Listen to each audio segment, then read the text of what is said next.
Hello YouTube family, તો સ્વાગત છે તમારું આજના અમારા નવા વ્લોગમાં। પહેલાં તો બધાને જય માતાજી, જય દ્વારકાધીશ। તો અટાણમાં વાગી ગયા છે 10 અને અમે આવી ગયા છીએ ઢોરામાંથી રખડવા।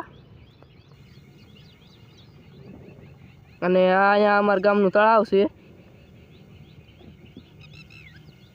અને આ બાજુ આપણે તલ વાઢી લીધા છે અને સવારમાં ઓઘલા કરતા, એટલે સવારમાં કાંઈ વ્લોગ બનાવવાનું ચાલુ કર્યું નહોતું। આપણે એટલા અડિયાના ઓઘલા કર્યા છે અને બીજા જે બાકી છે। તો અત્યારે આપણે ધારેથી વિયાયા છીએ અને આપણે આટલા કાંક ઓઘલા કર્યા છે, અને આ જે આમાં બાકી છે ઓઘલા કરવાના છે અને આ બધું આપણે આટલા ઓઘલા કર્યા છે। આ ત્રણ ચાર હાર્યું કરી છે। આપણે જે પૂળા વાળવાના બાકી છે અને બપોર પછી પૂળા વાળવાના છે અને કાલ અથવા તો પરમદી આના પણ આપણે ઓઘલા કરીશું। ઓલા પહેલાં આપણે વાઢી લીધા હતા એટલે એના ઓઘલા આપણે કરી વાળ્યા છે અને હમણાંથી આપણે કામ હતું એટલે કાંઈ વ્લોગ બનાવ્યો નથી, તો આજે ચાલુ કર્યું છે। તો અત્યારમાં 4 વાગવા આવી ગયા છે અને આપણે પડામાં જવાનું છે। આપણે લીરા હાથમાં લઈ લીધા છે અને હવે આપણે પૂળા વાળવાના છે તલના। આ ઉપલો આડિયો બાકી છે તલનો, એના પૂળા વાળવાના છે। તો આપણે પહેલાં પૂળા વાળવા જાવી। તો હવે આપણે પડામાં આવી ગયા છીએ અને પાથરે છે ને લીરા નાખી દીધા છે, એટલે પછી આપણે લીરામાં કાંઈ ઉપાધિ નહીં, એટલે આપણે એક વારમાં પૂળા વાળવાના હોય તો એક વારમાં નાખી દીધા હોહરા। તો હવે આપણે પૂળા વાળવાના છે, તો હવે ધીમે ધીમે આપણે પૂળા વાળવા માંડવી। તો આજે થઈ ગયો છે બીજો દિવસ અને સવારમાં ઉઠી ગયા છે અને આ બાજુ આપણે વાસળીઓને સરવાના નીણ હતી એટલે ના બાંધી દીધી છે અને આમાં 2 જામફળી હતી તે આપણે ઉપાડીને વાવી છે અને આ બાજુ કાલે આપણે આ 2 હારના ઓઘલા કરી વાળ્યા હતા અને આ બાજુ જે કાલે જે તલ વાઢ્યા હતા એટલે લીલા છે, એટલે એને જે બાકી છે અને આ બાજુ અહીંયા થોડાક પૂળા વાળેલા છે અને ઓઘલા કરવાના બાકી છે। અહીંયા એક જામફળી આપણે ડબ્બામાં વાવી છે અને એક આપણે પાળે વાવી દીધી છે અને આ બાજુ સરસ મજાના ફૂલડા જો ઉકળવા મીણ્યા છે।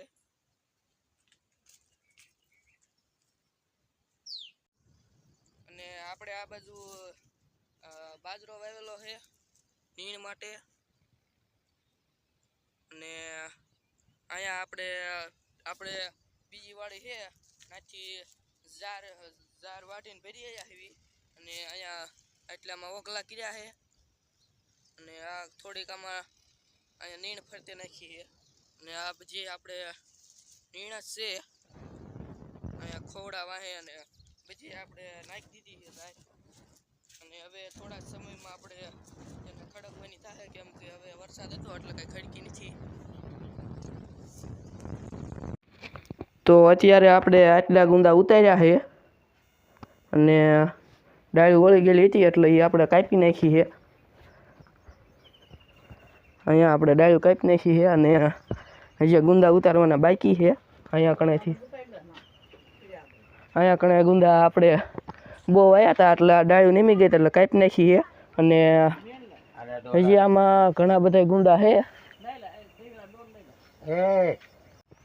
તો અત્યારે મારા દાદા ગુંદામાં ચડી ગયા છે, ગુંદો કાપે છે, કેમ કે હવે ચોમાસું આવી ગયું અને ગુંદો હાવના ઘરની પડખે છે એટલે ગુંદો કાપે છે અને આપણે પછી ગુંદા વીણવાના છે।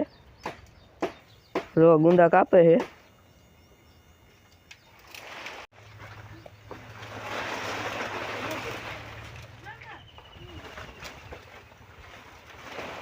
અને અહીંયા મારા બા ચટણી ખાંડે છે, જો તમને બતાવું। ને મારા દાદા આ બાજુ ગુંદો કાપે છે.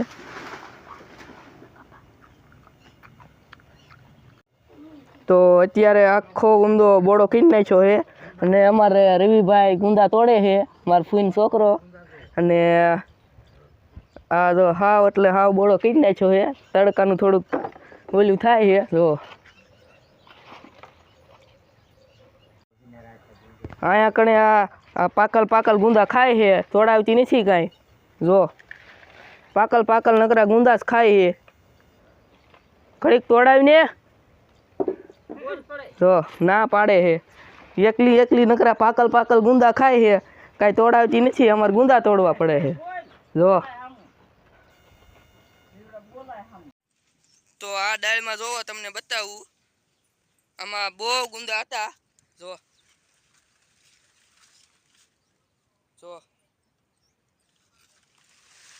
હા, હવે આપણે ગુંદો કાપી નાખ્યો એટલે આમાંથી ગુંદા લઈ લેવાના છે. આમાં આ અમુક ડાળમાં બહુ ગુંદા હતા. જો આ બાજુ આપણે તગારામાં ગુંદા નાખતા જ આવી. જો તો અત્યારમાં ને કેટલા બધા જોણા આમ જો અમારી ઘરે આવી ગયા છે. આમ જો ભૂદાભાઈ ગુંદા કાપે હો ભાઈ. જો તો આપણે ઓકા બાકી હતા એ આપણે કરી નાખ્યા છે. ને આજનો દિવસ આપણે કાંક આવો રહ્યો. જો વિડીયો ગમ્યો હોય તો લાઈક, શેર અને સબસ્ક્રાઈબ કરજો. ને મળશું કાલે નવા વ્લોગમાં. ત્યાં સુધી બાય બાય.